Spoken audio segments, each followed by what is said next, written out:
요한복음 1장 1절부터 4절까지 우리 한번 같이 읽습니다. 태초에 말씀이 계시니라. 이 말씀이 하나님과 함께 계셨으니 이 말씀은 곧 하나님이시니라. 그가 태초에 하나님과 함께 계셨고 만물이 그로 말미암아 지은 바 되었으니 지은 것이 하나도 그가 없이는 된 것이 없느니라. 그 안에 생명이 있었으니 이 생명은 사람들의 빛이라. 아멘. 자, 오늘 우리는 이 말씀을 보면서 이 태초에 계신 말씀, 적어도 이 태초에 계신 말씀이라고 하는 것이 우리에게 분명하게 보여져야 돼요. 그래서 그 말씀이 펼쳐지는 역사가 성경이란 말입니다. 성경은 그때그때 어떤 임기응변식으로 기록된 게 아니고 이미 창세전에 계신 그 말씀, 처음부터 있었던 말씀이 이 세상 속에 들려져 오고 펼쳐지고 역사를 이루어가는 모습들이 펼쳐진 게 성경이다. 그래서 우리가 태초에 계신 이 말씀의 역사가 어떻게 나타나지고 어떻게 펼쳐져 가느냐, 이 부분들을 오늘 우리가 분명히 알아야 되는데, 적어도 우리가 태초에 계신 말씀 했을 때에 이 말씀의 뜻을 분명하게 우리가 좀 확신하자 하는 겁니다. 이걸 뭐라고 인식해야 우리가 이 말씀을 바로 볼 수 있을까 하는 거예요. 우리가 그 다음 이렇게 쭉 그 말씀을 읽어보면 분명히 그냥 우리가 알고 있는 말씀, 어떤 소리, 이것은 아니라는 사실이 볼 수 있어요. 왜냐하면 그가 있잖아요. 말씀이라 해놓고 그 다음부터는 그가 처음부터 태초에 하나님과 함께 계셨고 또 그로 말미암아서 천지가 창조되고 또 그 안에는 생명이 있었고 이렇게 말씀하신 것을 보니까 말씀이 그냥 소리나 어떤 글이나 이렇게 되어진 게 아니고 분명히 인격을 가진 존재란 이야기예요. 이것을 지금 말씀으로 표현하고 있습니다. 그래서 여러분들이 태초에 계신 말씀 이렇게 하면 가장 먼저 우리가 가져야 될 생각이 처음부터, 이 태초는 처음이죠. 처음부터죠. 이 처음부터 바로 말씀하신 자가 계셨다. 말씀하신 자. 이 말씀은 이미 하셨으니까 이 말씀하신 자가 처음부터 계시니라. 이렇게 우리가 말씀을 인식해야 쉽게 우리가 풀어갈 수가 있습니다. 이 말씀의 뜻이 안 잡혀지니까 이게 뭔가 잘 인식이 안 돼요. 그리고 우리가 이 요한복음 1장 1절을 딱 읽을 때 처음부터 말씀하신 자가 계시니라. 이렇게 말씀하시던 자, 말씀하신 자. 그래서 말씀하신 자가 있었다. 그가 누구냐? 그가 하나님과 함께 계셨으니 그 말씀하신 자는 곧 하나님이시니라. 이렇게 말씀을 우리가 1절을 딱 보면 쫙 풀려지기 시작하지요. 그래서 2절로 가면 그가, 그 말씀하시는 자가 태초에 하나님과 함께 계셨고 만물이 그 말씀하시는 자로 말미암아 지은 바 되었으니, 일단 통하잖아요. 이어져 가나요. 그렇게 했을 때 이 말씀을 우리가 바로 인식할 수가 있습니다. 그래서 처음부터 이 말씀하시던 자가 있었다. 그리고 좀 더 우리가 거기서 조금 더 나가서 말씀할 수 있다면 처음부터 말씀으로 나타내실 자가 계셨다. 이렇게 표현할 수도 있어요. 적어도 이 두 가지의 이 의미를 우리가 붙들고 이 말씀들을 봐갔을 때에 이 태초에 계신 말씀이라는 것을 쉽게 우리가 이해할 수 있습니다. 이 말이 무슨 말인지를 알아야 우리가 쉽게 볼 수 있겠잖아요. 그죠? 태초에 계신 말씀이란 말은 수없이 듣는데 태초에 계신 말씀이 뭘까? 이렇게 돼버리면 이해가 안 되는 거지요.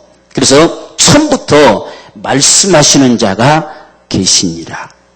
이렇게 표현하면, 이렇게 바꿔서 지금 딱 놓고 이 말씀, 요한복음 읽어가면 전혀 문제가 없습니다. 그게 그대로 되는 거예요. 그 말씀하시는 자가 세상을 창조했고, 그 말씀하시는 자가 드디어 육신을 입고 나타나신 자가 예수고, 이렇게 되잖아요. 이렇게 우리가 딱 정해놓고 보면 이 말씀이 전혀 문제가 안 될 게 그대로 풀려진다는 이야기예요. 이것을 우리가 먼저 아십시다. 그러니까 태초에 계신 말씀 했을 때는 처음부터 말씀하신 자가 계시니라. 또 말씀으로 자신을 계시할 수 있고 나타내시는 자가 계시니라. 이렇게 자신을 말씀으로 나타내신 자가 드디어 육신을 입고 나타나시니 그분이 예수니라. 이렇게 되는 말씀이에요. 오늘 이후로 이 말이 뭘까 이렇게 헤매지 마세요. 이걸 분명하게 여러분이 확신하십시오. 그러니까 성경은 이게 펼쳐지는 역사란 말입니다. 말씀하시던 자가 가지신 것을 펼쳐내는 역사, 그분 속에 무엇인가가 담아져 있는데 그것을 나타내는 역사, 그것을 이루어가는 역사, 이것이 곧 기록되어진 성경의 모습이다. 그러면 이 처음부터 계신 말씀, 이 말씀하시는 자는 도대체 무슨 생각, 무슨 그분의 뜻을 가지고 계셨을까? 그 속에는 뭐가 있었을까라고 했을 때에 우리가 성경에 창세전이라는 말을 사용하다 보면 이건 창세전이죠. 지금 태초 여기 펼쳐지면 역사가 이루어지니까 그 전에 이 창세전에는 무슨 일들이 펼쳐지느냐 했을 때에 이 말씀하시던 자는 우리가 요한복음 17장 보면 하나님과 이 아버지와 함께 영화를 누리며 지내고 계시다는 걸 밝혀줘요. 그러니까 하나님과 아버지와 함께 누리는 영화, 이것이 그분들이 계시는 모습이에요. 지금 아무도 없어요. 지금 하나님, 우리가 흔히 이제 삼위일체 이렇게 이야기하잖아요. 아버지와 아들과 성령. 이건 우리 하나님이 존재하는 모습이에요. 그러니까 우리가 하나님 하면 아버지와 아들과 성령, 이 세 분이 이렇게 하나로 역사되는 것을 하나님이라고 칭해요.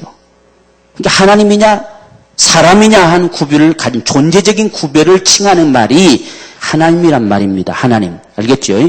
그러니까 어떤 한 칭호를 가리켜서 하나님이냐 또 그러면 하나님 아들이냐 뭐 이렇게 하냐 이런 식이 아니라 하나님이라는 말은 존재를 구별하는 말이란 말입니다. 하나님, 사람, 동물 이렇게 구별하는 칭호가 하나님이라는 칭호예요. 이것을 오해하다 보니까 어떻게 아버지도 하나님입니다. 아버지 하나님인데 아들은 어떻게 아들은 하나님의 아들이 돼야지 하나님이 되냐 또 이렇게 묻는 사람들. 그러면 너는 사람인데 사람 아들은 강아지냐? 무슨 말인지 알겠지, 그죠? 에? 사람 아들은 사람의 아들이니까 사람이지요. 그죠? 하나님의 아들은 하나님의 아들이니까 하나님이죠. 무슨 말이 이래죠? 그게 인식돼야 삼위일체라는 말을 혼돈 안 해요. 그게 인식이 안 되니까 자꾸 혼돈하는 겁니다. 응? 만약 우리가 하나님, 아버지 하나님만 하나님이다. 그럼 오늘날 우리가 아버지 부르는 소리로 인식 자꾸 한단 말이죠. 하나님이란 말을. 그러니까 하나님의 아들은 아버지가 아니지. 이렇게 자꾸 이런 식의 사고 때문에 하나님의 아들이 어떻게 하나님이냐. 이렇게 자꾸 칭하려고 하는 거예요. 그게 우리가 인식이 잘못돼서 그래요. 그러니까 하나님이란 칭호는 하나님이냐, 사람이냐, 동물이냐 이렇게 구별하는 존재적인 구별을 칭할 때에 일컫는 말이 하나님입니다. 그러니까 하나님께서 나는 하나님이다 이렇게 칭하면 나는 사람이 아니다. 너 같은 사람이 아니란 말이잖아요. 그렇죠? 구별되는 게 구별시키는 거예요. 그러면 예수님은 어디에 속하느냐? 예수님은 하나님에게 속한 분이에요. 하나님이시다. 우리 같이 육신을 입고 세상에 거하셨지만 그분은 하나님이시다. 이렇게 칭한단 말이에요. 바로 이런 모습처럼 지금 창세전에 분명히 아버지와 함께 영화를 누리고 계셨다. 이렇게 표현하는 거예요.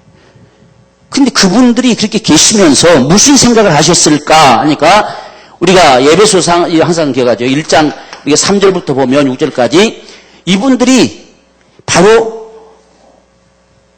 자녀를 삼고 싶으신 그분의 뜻을 가지셨어요. 이게 창세전에 가지신 아버지의 심정이에요. 창세전에 자녀 삼겠다는 거죠. 사람을 지어서. 이것이 펼쳐져야 돼요.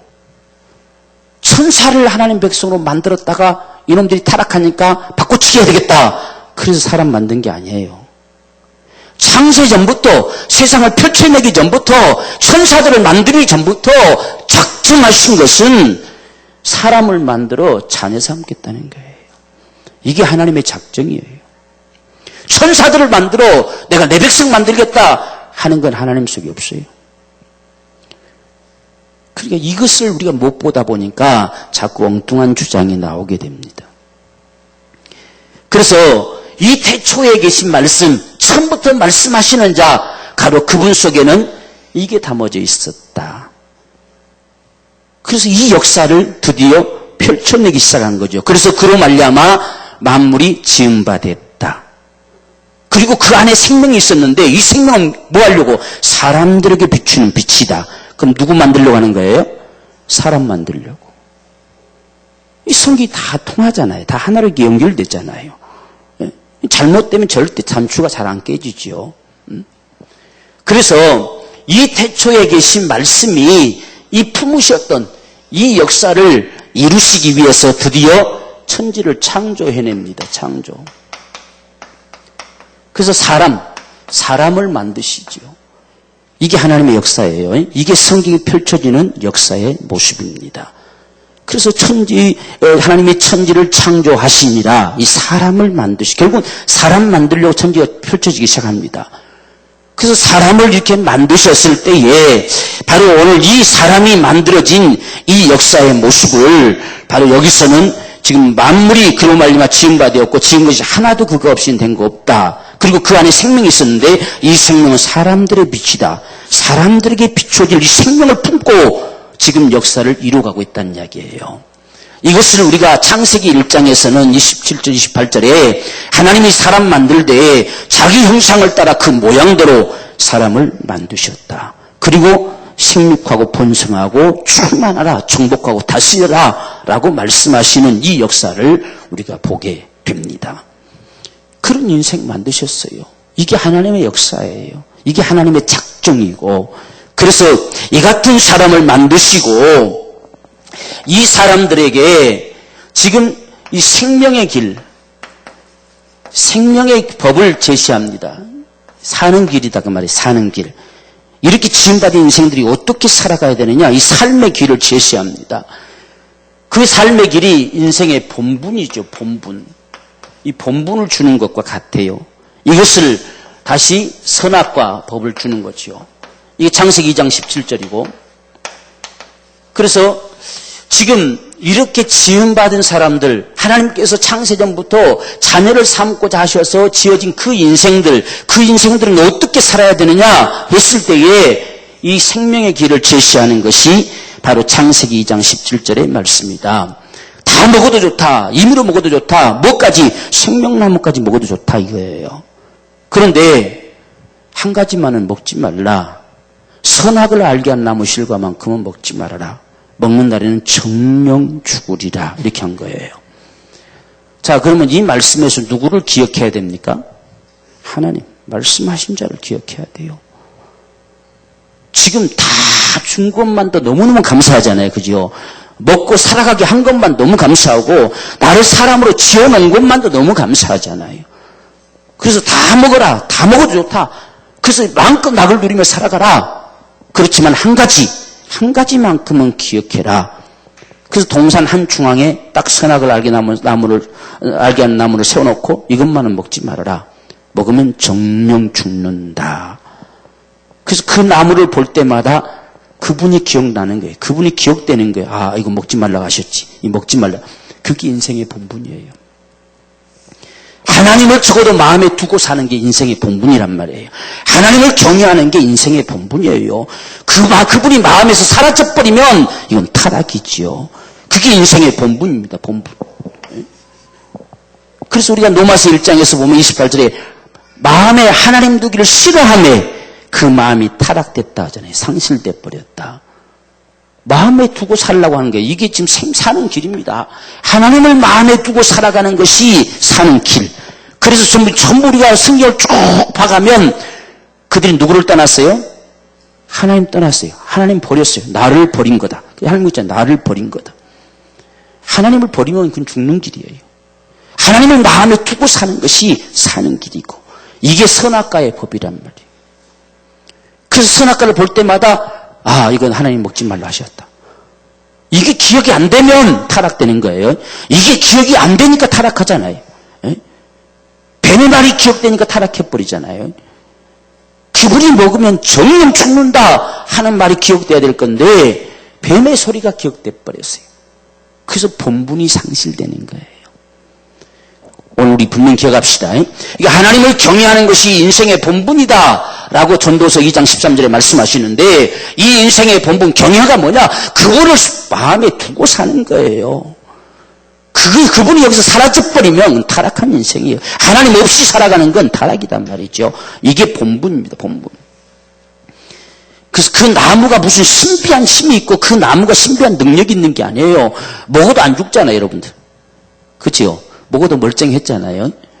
남자는 먹다가 이놈 하니까 목에 넘기려다가 걸려가지고 목뼈가 혹 튀어났다가 이런 말들도 하는데 먹어도 안 죽었어요. 그죠? 그 나무가 무슨 신비한 나무가 아니에요. 하나님께서 그 나무를 세워놓고 선악을 알게 한 나무다, 그분이 칭한 거예요. 그 먹으면 선악을 알 수 있을까요? 없을까요? 압니다. 성경이 분명히 선악을 아는 일에 우리 중 하나같이 되었으니 그랬어요. 선악을 알아요.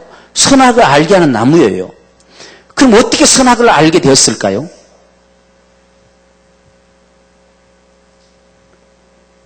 먹어보니까 알았어요. 먹어보니까,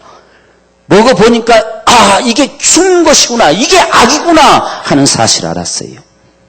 그래서 그들이 사는 길이 무엇인가를 발견하고 생명나무의 실과를 따먹으려고 하니까 막아버린 거예요. 선악을 알아요. 그래서 오늘날 인생들이 결국 세상에서 이 사망 가운데 처한 인생들이 살려고 몸부림치잖아요. 살려고, 살아보려고. 근데 생명나무의 실과를 따먹을 수 있어야 하는데 이걸 따먹을 수가 없어요. 바로 이것이죠. 그래서 선악을 아는 일에 우리 중 하나같이 되었다. 그건 예수님을 가리키죠. 예수님은 분명하게 선하신 분이시지만 우리의 죄를 담당하시고 친히 죽으신 거예요. 죄가 멸해지는 역사를 가져오는 분이 주님이시단 말이에요. 바로 이와 같이 인생들도 이미 선악과를 따먹음으로 인해서 선악을 알게 되었다는 얘기예요. 선악을. 그러니까 그들이 즉시로 이게 잘못됐구나, 이게 지금 악이구나, 이게 망하는 길이구나, 이제 큰일 났구나 싶으니까 나무 이파리를 따다가 둘러치기 시작하지요. 그리고 나무 틈바구니 속에 숨기 시작하고 바위 틈바구니 속에 숨기 시작하죠. 그게 사는 방법입니까? 선과 악을 알게 돼버렸어요. 안 먹었으면 그 고민할 필요가 있을까요? 없을까요? 없어. 그 고민할 필요가 뭐 있습니까? 안 먹었으면. 그렇죠? 안 먹었으면 그 고민할 필요가 없지요. 우리가 잘 봐야 돼요. 그래서 이 본분을 상실되어 버리니까 인생들이 무엇이 선이고 무엇이 악인지를 나름대로 파악했으니 이제 누구 힘으로 살아야 돼요? 이건 자기 힘으로 살려고 하는 거예요. 자기 머리를 굴리기 시작하는 거예요. 자기 수단하는 방법을 가리지 않고 살려고 하는 거예요. 근데 그것이 결국 살 수 있을까요? 없을까요? 없어요. 결말은 필경은 흙으로 간다 명해버린 것만 거예요. 그게 사는 방법이 아니에요. 우리가 이 성경에 적어도 흘러가는 이 맥을 알아야 돼요. 무엇이 흘러가고 있는가를 봐야 된다 그 말이죠. 그러면 계속 성경이 흘러가는 역사 속에서 자기 힘으로 살고자 하는 자는 망하는 거예요. 살기 위해서 인생의 본분을 가져오는 자가 사는 거예요. 그것이 성경을 타고 흘러가는 거예요. 그걸 볼 줄 아는 눈을 가진 자가 성경을 바로 보는 거예요. 그걸 못 보면 성경을 잘못 보는 거예요. 그래서 이 선악과의 법을 주니까 이것이 인생의 본분이었단 말입니다. 하나님 기억해라. 그분을 공경해라. 그분을 경외하는 자가 되라. 그분이 하지 말라면 하지 말아야지 라고 하는 그분을 경외하는 자가 돼야 돼요. 그리고 그분의 법도를 지켜 행해야 돼요. 이게 본분이 여기서 주어진 거예요. 이 본분이다. 그게 사는 길이다. 이게 생명이다. 그런데 인생들이 여기서 타락하지요. 타락. 그 타락의 원인은 하나님을 마음에 안 둔 거죠. 하나님 마음에서 밀어내버렸어요. 그리고 두 번째는 말씀이 무시되는 거예요. 그분의 명령이 무시되는 거예요. 이 두 가지. 그러면 이렇게 살라고 하는 자는 누구냐? 이게 사탄이에요. 이렇게 살라고 하는 자가 사탄입니다. 사탄이 우리에게 다르게 살라고 하잖아요. 세상에서는 아주 지혜롭고 탐스럽고 아주 본직하고 그런 삶을 살도록 유혹하는 겁니다. 그렇게 함으로 인해서 하나님 없는 삶을 설계하게 하고 말씀을 무시하는 삶을 살게 한다는 이야기예요. 이게 사탄의 방법입니다. 타락하게 하는 방법. 그래서 네가 하나님 되라 하잖아요. 그래서 하나님 몰아내버리죠. 그리고 정령 죽으리라 하는 것을 결코 죽지 아니하리라로 바꿔버린 거예요. 무엇 따라서? 욕심을 따라서. 인간의 욕심을 따라서. 이게 사탄의 방법입니다. 타락시키는 방법. 그러면 이후로 흘러가는 모든 역사를 보면 반드시 이것으로 바꿔놔버려요. 다른 거 없어요. 우리 마음에서 온통 우리 관심사가 마음이 하나님 길로 향해 있으면 그건 그 길을 가는 거죠. 근데 마음이 그분께로 안 가면 딴 데로 가잖아요. 그래서 자꾸만 마음을 다른 데로 틀어버리죠. 다른 데로 틀어버려요. 그렇게 하기 위해서는 말씀을 자꾸 무시되어지고 말씀을 외면해버린 거죠. 그래서 구약의 이스라엘 백성들이 이 말씀 율법책을 성전 한쪽 기둥에다 처박아 놓고 관심도 없잖아요. 그게 어디가 찾아보지도 않잖아요. 몇백 년 흘러도 찾아볼 생각도 안 해요. 그러니까 자기 마음대로 살죠. 이게 사탄의 방법이란 말이에요. 여러분들도 성경책 주일날 일 마치고 와가지고 그냥 아무 데 갖다 올려놓고 주일 아침은 내 성경책 어디 있지? 찾아오는 사람 되지 마세요. 요즘 하도 많이 있어서 여기도 있고 저기도 있고 여기도 있고 성경책 한두 권이 아니라서 뭐 눈에 뵈는 게 성경인데 그렇게 살지 말라 이 말이에요. 그래서 타락돼서 이 타락이 본분을 상실해버린 거예요. 인생의 본분이 사라져버린 겁니다. 우리가 성경에 창세기 3장을 보면 지금 보세요. 요한복음 1장 4절에서 그 안에 생명이 있는데 이 생명 주고 싶어 사람들을 만드셨습니다. 그래서 이 생명을 반드시 넣어줄 것이다 했는데 이 생명을 거절해 버렸잖아요. 그래서 이제 사망이 오게 돼요. 우리 창세기 1장에서 보면 이들이 이제 이것을 먹고 나니까 어떤 현상이 발생돼 버렸느냐 하는 사실은 사망이 무엇인가를 설명해 주고 있는데 우리가 3장에서 보면 7절에 이에 그들이 눈이 밝아 자기들의 몸에 벗은 줄을 알고 상당히 똑똑해졌어요. 이제는 저는 벌거벗었어도 뭐 불꽃님도 모르고 수치심도 모르고 이렇게 지냈는데 상당히 똑똑해진 거예요. 똑똑해져서 아이고 내가 벗고 있었구나, 내가 이것도 몰랐구나, 지금 이렇게 하는 판입니다. 그래서 지금 그들이 벗은 줄을 알고 그리고서 무화과 나무 잎을 열어서 치마를 엮어서 치마를 만듭니다. 상당하게 머리가 비상하게 돌아가잖아요. 이게 인생이에요. 이게 인생. 그러니까 하나님의 우리가 은혜를 구하지 않고 자기 머리를 자꾸 굴리게 되면 자꾸 곁길로 가게 돼버려요. 그렇죠? 우리는 하나님의 은혜를 구할 수 있는 자가 돼야 돼요. 그분의 은총을 구하는 자가 돼야 되고, 자, 그래서 8절 보면 그들이 날이 선할 때 동산에 거니시는 여호와 하나님의 음성을 듣고 도망치느냐 안 치느냐 하는 문제예요. 지금 아담이 그 아내와 여호와 하나님의 낯을 피하여 동산나무에 숨은지라. 이게 사망입니다. 하나님 앞에 설 수 없는 거. 하나님과 내가 지금 끊겨버렸어요. 전에 같으면 하나님 발자국만 들려오면 좋아가지고 펄쩍펄쩍 뛰어나가던 자가 이제는 하나님을 뵐 수가 없어요. 그분의 영광에 이를 수가 없어요. 이미 끊겨버렸어요 지금. 그러니까 도망쳐 숨지요. 숨어요. 그 상황을 보고서 하나님 말씀하십니다. 네가 어디 있느냐. 이 어디 있느냐는 원래 번역을 말하면 왜 거기 있느냐는 소리입니다. 네가 어디 거기 있을 자리냐. 거긴 네 자리냐. 왜 너 거기 있느냐 이 소리예요. 왜 너 거기 있느냐 하는 거예요. 지금 내가 너에게 먹지 말라 명한 그 나무의 실과를 먹었느냐라고 묻지요. 지금 이들은 왜 거기 있느냐니까 두려워서 벗었으므로 숨었습니다. 왜 하나님을 두려워하느냐? 왜 그분 앞에서 도망칠 수밖에 없느냐? 왜 그분의 낯을 배울 수 없느냐? 하는 거. 이게 사망이란 말이에요. 우린 자꾸 세상에서 목숨 끊어진 걸 사망 생각하다 보니까 자꾸 이상하게 성경이 보여지는 거예요. 그래서 무엇 때문에 이런 사망이 왔느냐, 이런 모습이 왔느냐 할 때에 내가 너더러 먹지 말라 명한 그 나무의 실과를 먹었느냐 물었어요. 그러니까 그렇다고 실토하지요. 그것도 곱게 실토하면 얼마나 좋겠습니까? 저것이 나한테 갖다 줘서 먹었습니다. 이렇게 말한 바람에 완전히 가정까지 파탄이 나죠. 죄는 파탄을 가져와요. 죄는 모든 관계를 부조화시키는, 깨트려가는 이런 역사를 가져온다 그 말입니다. 이것이 타락의 모습이에요. 그래서 이렇게 타락함으로 말미암아서 모든 게 깨트려지잖아요. 사람과 사람 사이, 하나님과 사람 사이, 사람과 모든 환경 사이 다 깨트려져 버리잖아요.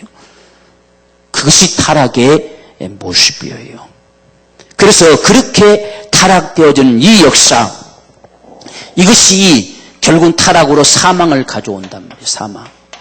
우리는 사망이 무엇인가를 꼭 기억하십시다. 왜 그렇게 됐을까 하는 것을 나중에 우리가 신약에 와서 보니까 영이 죽었다는 이야기예요.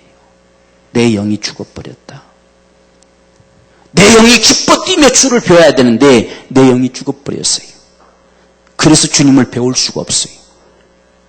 두려워서 숨어요. 지금 이들 고백 보세요. 내 몸뚱아리가 벗어서 숨었습니다. 이거예요. 영은 죽어버렸어요. 그분을 배웠고 기뻐 뛸 수 있는 영은 죽어버렸단 말이에요. 없어져 버렸어요, 지금. 그러니까 자기 육체에 벗었은 거, 그가 무슨 상관이 있냐면, 처음부터 하나님은 벌거벗게 만들어놨는데, 지금 그게 벗었은 게 무슨 그분하고 상관이 있습니까? 지금 그들의 영혼이 죽어버린 거예요. 그래서 죄와 허물로 죽었던 우리를 살리셨도다, 이렇게 이야기하죠. 분명히 육체 사망을 얘기 안 하죠, 그죠? 죄와 허물로 죽었던 우리를 살리셨다기요. 이게 첫째 사망입니다. 이 영이 죽어버린 것을 첫째 사망이라고 말한다. 첫째 사망.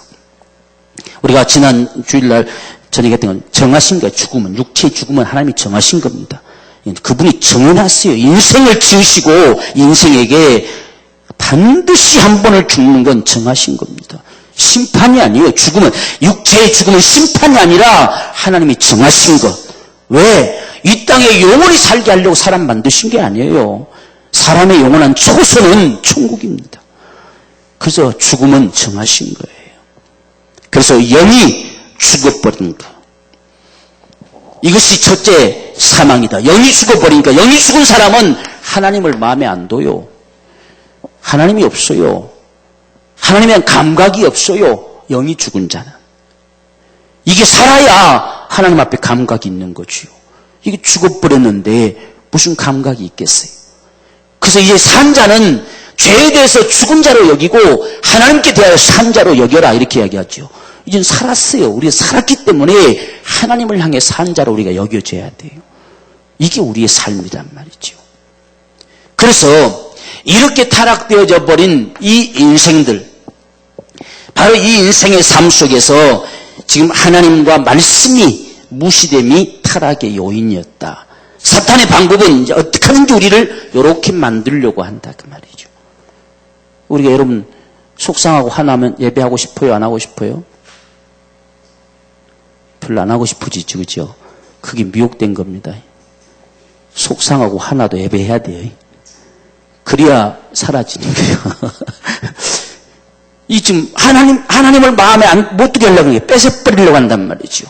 그리고 말씀을 무시하게 만들어 버립니다. 이게 사탄의 방법. 그래서 이걸 해결하기 위해서 지난 제가 수요일날 말씀드렸잖아요. 제일 먼저 한 일이 뭐냐 하는 거예요. 원수가 되게 하리라는 게. 원수. 이것부터 하나님께서 명하신 거예요. 원수. 타락시킨 놈이 있다. 그래서 계속 왜 그랬냐 묻다가 나중에 여자는 뱀이 그랬습니다. 그것도 하나님이 지으신 뱀이 그랬어요. 그러니까 하나님이 안 지었더라면 난 괜찮았을 건데 하나님 뭐 때문에 저 뱀새끼 만들어놨습니까? 이거지요. 이 참 사람들이 얼마만큼 이기주의인가 하는 것을 보여주는 거예요. 아담은 내 살 중에 살이요 뼈 중에 뼈라고 했던 그 여인네를 가리켜서 저것이라고 또 했단 말이죠. 하나님 내게 주신 저거 안 줬으면 괜찮았을 건데, 또 하나님이 지으신 뱀, 무슨 저런 뱀 새끼를 지었습니까? 전부 자기 이기주의. 이게 타락의 양상이에요. 죄인된 인생들 다 죽이고 나만 살아야 되기 때문에 그것이 사는 길인 줄 알고 그렇게 하는 겁니다. 그래서 인생들을 그렇게 만든 철천지 원수가 있다는 얘기. 원수. 이것이 성경 마지막 끝날 때까지 이놈은 원수가 돼야 돼요. 이건 결코 화해할 수 없는 놈이에요. 그래서 요한계시록 마지막까지도 이놈이 언급되잖아요. 그래서 이놈은 철저하게 매려지고 이놈에게 속한 자도 철저하게 진멸당한단 말이에요. 네. 그놈에게 앞잡이 노릇하던 바로 적그리스도 이 이단의 영들 철저하게 잡아 던져버리잖아요. 이놈하고 한 패거리로 살면 던져져 버려요. 우리가 마태복음 25장 41절에도 마귀와 그의 사자들을 위해서 예비된 영영한 불에 너희도 들어가라. 그와 함께 한 자, 원수로 취급되지 않는 자는 다 들어가 버려요. 이것이 성경 전체에서 흘러가는 역시 메시지다. 그래서 우리는 이 마귀와 철저하게 원수로 지내야 됩니다. 그렇지 않으면 사는 방법이 없어요. 그래서 우리가 3장에 보면, 이 창세기 3장에서 보면, 지금 우리가 14절 보면 여호와 하나님이 뱀에게 이르시되 네가 이렇게 하였으니, 이 말이 나올 때까지 기다렸죠. 그래서 이렇게 하였으니 네가 모든 육축과 들의 모든 짐승보다 더욱 저주를 받아 배로 다니고 종신토록 흙을 먹을지니라. 내가 너로 여자와 원수가 되게 하고, 지금 여자를 꼬여서 타락시켰잖아요. 그런데 그게 이제 네 밥이 아니다. 내가 원수가 되게 할 것이다 하는 이야기입니다. 그리고 여자의 후손도 너의 후손과 철저하게 원수가 되게 할 것이다. 그런데 너는 그의 바로 발꿈치를 물겠지만 그는 너의 머리통을 깨뜨려 버릴 것이다. 이렇게 말해요. 그래서 이것이 원시복음이라는 게 최초의 복음의 메시지. 이렇게 되어져서 우리가 살게 될 것이다 이야기예요. 그러니까 마침내 여자의 후손이 나타나면 이 사탄의 머리통은 깨질 것이다 이야기예요. 그래서 예수님이 오셔서 사망의 세력을 멸하심으로 인해서 사도 바울이 사망을 너희 쏘고 있는 것이 어딨냐, 사망을 너희 이기는 것이 어딨냐 이야기하잖아요. 왜? 이미 멸했다는 이야기죠. 바로 이 역사가 여기서 하나님께서 말씀하신 바를 이룹니다. 원수로 여겨진 자만이 이 축복이 우리 것이 되는 거예요. 원수가 되지 않으면 이 축복을 얻을 수 있는 방법이 없습니다. 그러면 하나님께서 만약에 우리에게 말씀하신다고 한다면 가장 먼저 그것을 왜 말씀하시느냐 묻는다면 이놈하고 원수되라는 이야기예요. 이게 그분의 메시지입니다. 내가 반드시 명한 대로 행해라. 왜? 그놈하고 원수돼야 되기 때문에. 그렇게 안 살면 그놈하고 한패거리 돼버리니까 이거지요. 우리 시편 1편에서도 복인자가 누구냐 했을 때에 복인자는 악인의 꾀를 쫓지 않는다. 쫓으면 그놈하고 한패거리 되는 것이고, 죄인의 길에 서지 않는다. 서면 그놈하고 한패거리 되는 것이고, 오만한 자의 자리에 앉지 않는다. 앉으면 역시 그놈하고 한패거리 된다. 그러니까 우리가 바로 이 부분을 볼 줄 알아야 돼요. 왜 그렇게 해야 되느냐? 왜 하나님 자꾸 이렇게 하라고 하시느냐? 하는 것은 그놈하고 원수돼야만 사는 길이니까 그랬습니다. 그렇게 안 사는 건 그놈이 이끄는 길과 같다 그 말이지요. 그것을 우리에게 말씀해요. 그래서 성경에 악인의 길이다 하는 거예요. 그건 악인의 길이다. 우리가 이 사실들을 가장 알아야 해요. 성경의 메시지가 무엇을 향하고 있는가 하는 사실들을 우리가 바로 보십시다. 그래서 지금 이 사탄과 이 마귀와 원수가 될 때만이 예수는 우리 주님이 되시는 거예요. 원수가 돼야, 이 원수인데 나는 여기 편에 서 있으면 이건 내 주님이 안 되지요. 내가 이 편에 속아 예수께 속해야 이놈하고 원수가 되겠잖아요. 그래서 여자의 후손으로 마침내 그분이 오시지요. 약속하신 그분이 오셨다는 이야기예요. 그분은 이놈하고 원수가 된 사이인데 우리는 원수돼야 산다는 이야기죠. 그래서 이 메시지가 가장 먼저 들려집니다. 그런데 한 가지 여기서 기억해야 될 사실이, 지금 이 뱀은 모든 짐승보다 저주를 받습니다. 저주를 받아서 배로 다닙니다. 배로 기어다닌다는 이야기죠. 지금도 배로 다니잖아요. 하나님 말씀이 얼마만큼 엄청난가를 보여주잖아요. 지금도 배로다닙니다. 근데 한 가지 기억해야 될 사실은 종신토록 흙을 먹을지니라 그랬어요. 생물학자들 보니까 뱀이 흙 안 먹는다대요. 뱀은 흙 안 먹어요. 그럼 하나님 말씀 틀렸잖아요. 근데 바로 그 다음 보면 너희는 흙이니 그랬습니다. 우리가 타락함으로 사탄이 마귀가 우리 육체를 먹을 권리가 있어요. 그걸 우리가 알아요. 그걸 기억해야 돼요. 그래서 여기서는 뱀이 양식이 흙이란 소리가 아니고 우리 육체를 먹을 권리가 있다는 이야기예요. 그러니까 이놈은 끊임없이 도둑질하고 죽이고 멸망시키려고 할 것이고 우리는 그놈과 철저하게 원수가 되어 살려고 해야 돼요. 그 살 길을 향해 쫓아가는 길이 어디냐? 예수란 이야기예요. 그것을 우리에게 지금 말씀하려고 하는 겁니다. 이걸 우리 잊지 말아야 돼요. 방심하면 먹혀요. 이놈한테. 종신토록 흙을 먹을지니라. 이놈의 역사가 끝날 때까지, 이 사탄의 역사가 끝날 때까지 흙을 먹을 권한이 있습니다. 그래서 우리는 지금도 그놈하고 싸워 이겨야 돼요. 먹히지 말아야 된단 말이에요. 먹히면 지는 거예요. 바로 이 모습을 여기서 밝혀주고 있어요. 이게 바로 하나님께서 죄인된 인생들을 향하시는 그분의 심정이에요. 무엇이 문제인가 하는 것을 정확하게 말씀을 해주고 계시지요. 그 다음에 제일 먼저 중요한 게 이제 가정이죠. 부부. 다시 이들에게 이 생육하고 번성할 수 있는 그 권리를 다시 회복시켜 주지요. 그리고 이 아담과 하하가 완전히 파탄지경에 놓여 있으니까 다시 사모하고 다시 돌볼 수 있도록 다시금 묶어주지요. 그러면 오늘 우리에게 우리 인생의 삶 속에서 깨트려진 관계성이 회복시켜낼 수 있도록 명하는 말씀입니다. 전부 우리가 율법 속에도 보면은 반드시 사람과의 관계성 속에서 이렇게 하지 마라. 만 이렇게 한다고 했으면 이렇게 갚아라. 전부 이렇게 말씀하잖아요. 그게 깨트려지면 안 돼요. 지금 마귀는 할 수만 있으면 쐐기를 박아서 찢어놓는 자란 말이에요. 하나님과 우리도 찢어놓고 사람과 삶살 찢어놓고 다 찢어놓을 겁니다. 이것은 그놈의 편에 서는 거다 그 말이죠. 오늘날 교회들도 자꾸 분란을 일으켜서 찢어내는 것은 그놈의 편에 서는 거예요. 자꾸 우리는 하나가 되게 하는 이 힘써가는 이 역사는 바로 하나님 편에 서는 거지요. 그래서 성령의 하나 되게 하시는 것을 힘써 지키라 이렇게 말씀하잖아요. 그래서 하나 돼야 돼요. 자꾸 찢겨지는 건 속는 겁니다.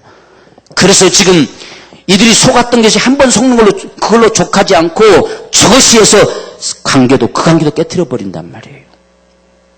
그래서 하나님께서 바로 이 관계성을 회복시켜냅니다.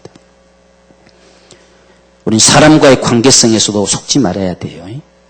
자꾸 우리가 이 원수 맺지도 말아야 되고. 사실상 우리가 성경에 보면 원수는 오직 마귀만 원수지 사람은 원수 아니라 했잖아요. 그러니까 원수까지도 사랑하라 이렇게 했어요. 잘 안 되잖아요. 그렇죠? 잘 안 돼요. 잘 안 돼. 아까 우리 선생님 이야기한 것처럼 오늘 마지막에도 한다면 될 수도 있을 것 같아. 아이고 그까짓 거 얼마 살면 끝인데 다 용서 뿌리고 가자 이렇게 됐을 것 같네. 내일 또 살아야 되니까 그게 잘 안 돼. 이런 모습들. 그런데 성경에 우리가 용서하면요 원수 갚는 건 하나님께 있어요. 하나님이 갚으셔요. 내가 갚으면 끝이 안 나요. 내가 갚으면 그 다음 세대가 또 나를 갚겠잖아요. 그죠? 이 끝이 안 납니다. 원수 갚는 건 하나님께 있다고 성경이 말씀하십니다. 그래서 우리는 놔버리면 하나님이 갚으세요. 하나님 반드시 갚으십니다. 그리고 우리가 원수를 맺고 있으면 우리가 못 살아요. 우리가 할 수가 없어요. 우리가 먼저 죽어요. 그래서 하나님께서는 그게 사는 길이기 때문에 원수를 사랑하라고 하는 거예요. 우리가 사는 길이에요. 바로 이 사실들을 오늘 여기서 보여줍니다.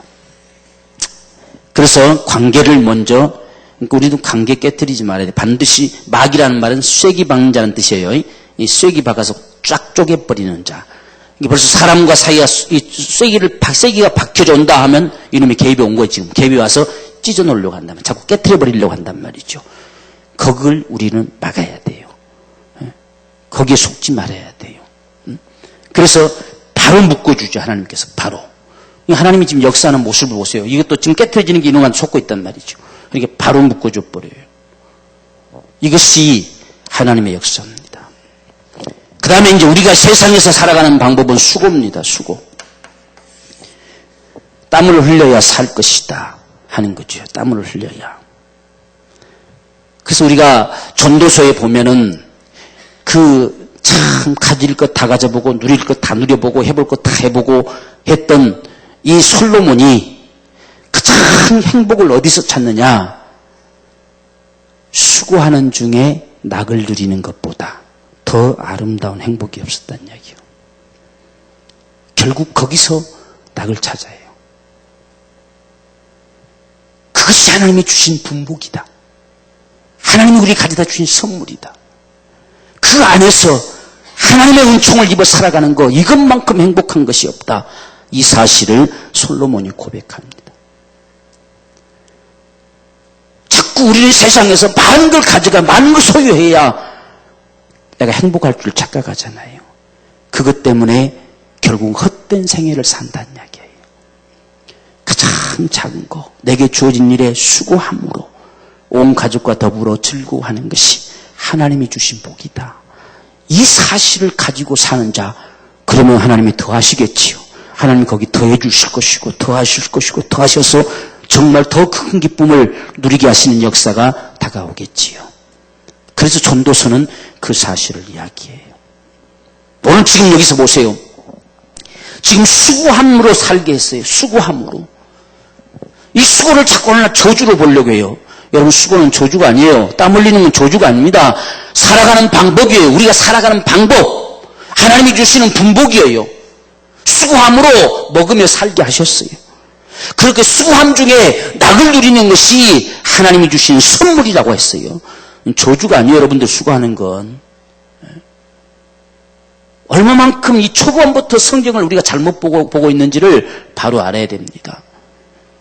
그래서 우리는 열심히 수고하며 일하며 살아가는 거예요. 이걸 우리 꼭 기억합시다. 땀 흘려 살아간다. 그래야 먹으리라. 얼굴에 땀을 흘려야 네가 먹을 것이다. 이렇게 말씀했습니다. 이게 살아가는 우리의 방법, 하나님 주신 분복. 이걸 솔로몬이 발견한 거예요. 자기 왕위의 권세가 있으면 다 될 것처럼 생각했지만 그건 헛되고 헛될 뿐이다. 세상에 가진 거 다 가져봤으면 될 것 같았지만 역시 헛되고 헛될 뿐이다. 가장 자기에게 행복은 바로 여기에 있었던 얘기예요. 그래서 수고하는 중에 낙을 누리는 것이 하나님이 주신 선물이다. 이 분복이다. 그래서 우리는 오늘 일할 수 있으면 감사하며 사십시다. 오늘 내가 참 일할 수 있고 땀 흘릴 수 있다는 사실 앞에 감사하고 살아갈 때에 더하시는 복을 하나님이 주실 거예요. 그게 하나님의 축복이지요. 그래서 여러분 이제 우리가 내일 학술에서 우리가 아가서 배움을 차리지만 아가서를 보세요. 아가서의 술람미 여인이 진짜 여인일까요? 아니면 솔로몬이 그런 여인네를 이상형을 그려보는 여인네일까요?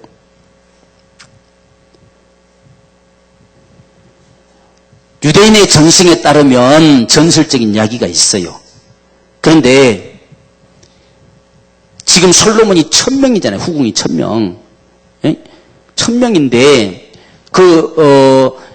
아가서에 기록된 말씀 보면 140명이 140명이었을 때에 그가 생각해 봅니다. 정말 남자 중에 사모할만한 한 남자는 찾았는데 140명이나 돼도 여자는 찾을 수가 없었다 이렇게 나와요. 여자를 찾을 수 없는 그 상황 속에 기록된 것이 뭐냐? 아가서에. 그렇게 본다고 한다면 희망상일까요? 실제일까요? 희망상입니다. 이 사실을 발견하고 정말 소박한 여인네, 참 산골짜기에서 화장도 안 하고 까무잡자 햇빛이 다 걸려가지고 생각해보면 까무잡자 하나 나오잖아요. 그 여인네, 그래서 양떼 먹이고 돌아다니는 그 여인네, 그 소박한 순진한 그런 여인네가 세상에 어디 있을까? 라고 사모하는 갈망. 왕이, 한번 생각해보세요. 여러분, 왕이 정말 잘나고 멋있고 뭐 이런 게 아니라 한 시골 동네 총구석에 진짜 때묻지 않는 순박한 여인네가 있을까 하는 것이 이 솔로몬의 갈망인 것은 전도서에서 이 사실을 발견했다는 이야기예요. 그래서 그렇게 살고 싶은 간절한 마음. 그래서 마지막 저희 아가서의 끝이 뭡니까? 그곳으로 휴양지를 떠나잖아요. 그곳으로 휴가를 떠나는 거예요. 사랑의 휴가를 떠나는 겁니다. 그거 살고 싶다는 이야기예요. 이 전도서 아가서를 딱 놓고 보면은 그게 보여져요. 알겠죠? 그곳에가 살고 싶은 거예요. 이 모습으로 살고 싶은 거예요. 여러분들 너무 막 아둥바둥 하지 마세요. 그냥 오늘 수고할 수 있음에 감사할 때에 하나님이 더하실 겁니다. 우리는 더하시는 복으로 풍성한 자가 되십시다. 더하시는 복으로. 이게 하나님의 역사다. 그런데 한 가지 분명한 사실은 죽으리란 겁니다. 반드시 죽으리라. 이게 이제 문제지요. 너는 흙이니 흙으로 돌아가라. 땀 흘리면 다 될 줄 알았는데 반드시 죽으리라는 말이 붙는다는 이야기예요. 그래서 이때로부터 시작해서 하나님께서 사는 길을 제시해줘요. 사는 길을. 이게 성경 역사입니다. 이제 하나님께서 사는 길을 제시해 가기 시작한다는 이야기예요. 그 길을 따라 걷는 자는 삽니다. 그래서 여기서 지금 우리가 지금 죽으리라 해놓고는 그 다음 다른 말씀을 안 하세요. 안 하시고 바로 짐승을 잡아서 가죽옷을 입혀줍니다. 지금 우리는 빨리 눈치를 채야 되잖아요. 그분의 은혜로 살아야 돼요. 그분의 은총으로 살아야 됩니다. 그래서 입혀주니까 좋아라고 해서 생명나무 실과를 먹어볼까 생각했는데 막아버렸어요. 못 먹는다는 이야기죠. 그러면 뭐 어떻게 살아야 되느냐? 이제부터는 그분이 제시하는 길을 따라가야 돼요. 내 임의로 할 권리가 없어요. 선악과를 먹기 전에는 임의로 따먹을 수 있어요. 그런데 선악과를 먹고 난 다음에는 그분이 제시하는 길로 가야 살아요. 그래서 막아버린 거예요. 그래서 그다음부터는 하나님이 이 생명나무의 실과를 이렇게 하나씩 던져주는 것과 같은 것이 말씀입니다. 말씀. 그래서 그것을 이 길을 따라가라. 이 길을 따라가라. 그 길을 따라 거닐었던 자가 여러분 에녹이고 그 길을 따라 거닐었던 자가 노아고 마침내 그 길을 따라서 이끄는 자가 아브라함이고 그래요. 그 길을 따라 걷는 자들, 그들만 살잖아요. 그래서 여기서 우리가 생각해야 될 부분이 사람은 한 번 죽는다는 얘기 정하신 법칙이에요. 그 다음에는 반드시 심판이 있다는 사실도 기억해야 된다는 이야기예요.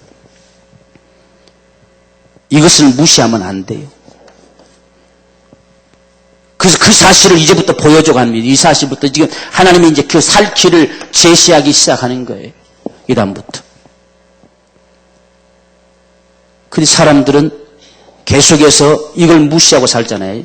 한 번 죽는 인생인데 불구하고 그래서 그 다음에 우리가 바로 이 사건이 지나고 난 다음에 바로 가인과 아벨 사건 나오잖아요. 가인과 아벨 사건을 통해서 무엇이 사는 길이냐? 무엇이? 더 나은 제사를 드릴 수 있는 자가 사는 길이다. 어떻게 하면 더 나은 제사를 드릴 수 있을까 하는 건 하나님을 마음에 두는 거예요. 그래서 첫 새끼를 드리려고 했던 그 아벨의 모습을 더 나은 제사라고 그랬어요. 근데 가인은 그럴 마음이 없어요. 농사 짓고 나니까 하나님 앞에 드려야 되지 아무 단이나 하나 끌고 온 거예요. 마음이 하나님께 없어요. 마음에 하나님이 떠나버리면 죽는 길이고 마음에 하나님 모시고 사는 길은 사는 길이라는 사실을 보여주기 시작하는 거예요. 그 사실을 눈치채고 다 죽고 하는데 그 중에 유독 에녹만큼은 그분 따라 걸어가는 거예요. 이게 사는 길이에요. 또다시 다 타락해서 자기 임의대로 살아갔지만 그 중에 오직 그 당대의 의인이라 칭하는 노아만큼은 하나님의 언약을 맺어서 그 길을 따라가는 거예요. 그게 사는 길이에요. 이 사는 길을 제시해 가고 있는 것이 성경입니다. 그 그러므로 주의 말씀 앞에 순종하면 사는 길이고 거절하면 죽는 길이에요. 이게 성경이 흘러가는 역사입니다. 그것 때문에 그분이 다가오셔서 말씀하시는 게 이 말씀. 이게 성경이 흘러가는 역사. 그리고 우리 그분의 말씀에 그래서 길을 누려야 돼요. 그것만이 사는 길이니까. 그래서 여러분 노아를 보십시오. 지금 물로서 세상을 멸할 것이다. 언제쯤이요? 한 120년 정도 걸리겠지. 그때까지 내가 살아있을지 죽을지 어떻게 합니까? 라고 할 수도 있겠지요. 그런데 웬 방주를 짓는데 물가가 아니라 산꼭대기냐입니까? 그렇게 해야 살아요. 왜? 그분이 그렇게 말씀하실 때는 그게 필요하니까 말씀하세요. 우리는 그분을 인정할 줄 알아야 돼요. 내가 똑똑한 채 하면 망한다는 이야기죠. 그분이 그렇게 말씀하실 때는 아무리 내게 납득이 안 돼도 그분이 옳아요. 배를 반드시 바닷가에 지어야 옳은 것이지 산꼭대에 배를 짓는 이런 정신 나간 사람 어디 있겠습니까? 그런데도 그분이 옳아요. 다 손가락질을 해도 그것만이 사는 길이었어요. 그래서 노아는 산 위에다가 방주를 지었습니다. 얼마나 많은 사람들이 욕했겠어요. 얼마나 그를 비웃었겠습니까? 그런데 마침내 그날이 왔을 때에 그만이 옳았어요. 이게 사는 길이에요. 이게 하나님 말씀이에요, 여러분들. 우리에게 주어지는 말씀들. 우리는 말씀을 결코 무시하는 자가 되면 안 돼요. 말씀을 정말 소중히 여기는 자가 돼야 돼요. 그것만이 사는 길이기 때문에 명하신 거예요. 지금 보세요. 그 안에 생명이 있었으니 이 생명은 사람들의 빛이다. 그 생명이 뭡니까? 내가 너희는 말이 영요 생명이다. 그래서 이것을 빛으로 비춰주는데 그것을 외면하면 내가 사망의 길을 가는 거죠. 주의 말씀이 우리에게 제시하는 생명임을 기억합시다. 그게 성경이 지금 우리에게 제시해가는 길들입니다. 그것을 우리에게 한 묶음 묶어서 준 것이 율법입니다. 율법. 알겠죠? 그래서 구약에는 이 제시하는 길을 태초에 계신 말씀이 우리에게 언약을 맺어서 옛 언약이라고 칭하는 이 언약을 맺어서 주신 것이 율법이단 말이에요. 그것이 레이기스라 했잖아요. 그죠? 레이기. 그래서 이 율법을 알면 결국은 다 알겠지요. 그럼 하나님께서 말씀해 오시는 것은 반드시 이것이 토대로 되어져서 우리에게 말씀하기 시작하지요. 이게 구약의 역사예요. 구약의 역사. 우리 다음에 이 부분 하십시다. 오늘 여기까지. 적어도 여러분 속에 좀 머릿속에 좀 쫙 좀 그리십시오. 하나님께서 무엇을 말씀하시는지. 하나님이 우리에게 하시는 말씀은 영이요 생명입니다. 우리가 사는 길을 지금 보세요. 여기서 이 이후로부터는 사는 길을 지금 제시하는 거예요. 사는 길을. 여기서는 그걸 하나님께서 침묵 가운데 보여주십니다. 양식기 잡아 입혀주니 사는 거예요. 그리고 이젠 됐다. 하나님 우리를 이렇게 좀 돌봐주시는구나. 생명나무 잽싸게 따먹자 하니까 막아버렸어요. 임의로 할 수 없습니다. 제시하는 길을 따라가야 돼요. 우리가 이스라엘 백성들 이끌고도 구름기둥, 불기둥으로 이끌잖아요. 그대로 해야 돼요. 구름이 떠오르면 움직여야 되고 멈추면 멈춰야 되고 불기둥 앞에서 가면 가야 되고 멈추면 멈춰야 되고 이게 사는 길이에요. 사는 길. 그것을 한 묶음 묶어준 것이 율법이다. 율법. 성경 구약성은 이 율법을 중심으로 해서 모든 모습이 우리에게 펼쳐진다. 그것을 여러분 속에 적어도 1차적으로 머릿속에 담았으면 좋겠습니다. 그래서 성경을 보는 눈을 우리가 바로 여십시다. 그래야 성경이 바로 보여지는 것이지 무슨 하나님 백성 바꿔치기 하려고 사람 만들었다고 그런 말이 나오겠습니까? 그냥 엉터리죠. 엉터리. 천사를 자기 백성 만든다고 성경에 하나님 말씀이 어디 있습니까? 다 엉터리요. 그렇게 하면 안 돼요. 우리가 구약 정말 성경을 한눈에 볼 수 있는 이 눈을 열어 가십시다. 그렇게 했을 때에 우리는 성경이 보여지는 그러한 역사들을 가져올 수가 있다 하는 것을 기억하면서 정말 주의 말씀을 소중히 여길 줄 아는 저와 여러분 되기를 주의 이름으로 축원합니다. 우리 기도하십시다. 우리 간절한 심정으로 정말 주의 말씀, 주의 우리에게 명하신 말씀은 우리를 속박시키려고 하는 것도 아니고 고통 주려고 하는 것도 아니고 우리를 살게 하시려고 생명 주시고 싶어서 하신 말씀임을 오늘 우리가 기억합니다. 우리 함께 주님 앞에 간절한 심정으로 기도하겠습니다. 주여, 살아계신 아버지, 진실로 주의 말씀을 사랑하는 자가 되기 원합니다. 주의 말씀을 참으로 소중히 여기는 자가 되기 원합니다. 주의 말씀이 내 안에 생명되는 축복이 되기를 원합니다. 성령님 역사하여 주시고 오늘 베풀어 주옵소서. 하나님의 살아계심에 거룩하신 영역으로 주님이 축복해 주옵시기를 간절히 원하고 선하오니 내 하나님 아버지 도와주시옵시고 내 하나님 아버지 역사하여 주시옵시고 진실로 우리에게 주님의 말씀을 바로 보는 눈을 열어 주옵소서. 주여 우리의 눈을 열어 주의 법의 귀한 것들을 보게 하여 주옵소서. 진실로 우리 가운데 말씀에 오시는 생명을 주여 얻게 하여 주옵소서. 생명을 누리는 자가 되게 하옵소서. 태초에 계신 말씀 속에 생명이 있었으니 이 생명은 사람들의 빛이라 하신 주님이여 진실로 주의 말씀이 내 안에 생명되기를 원합니다.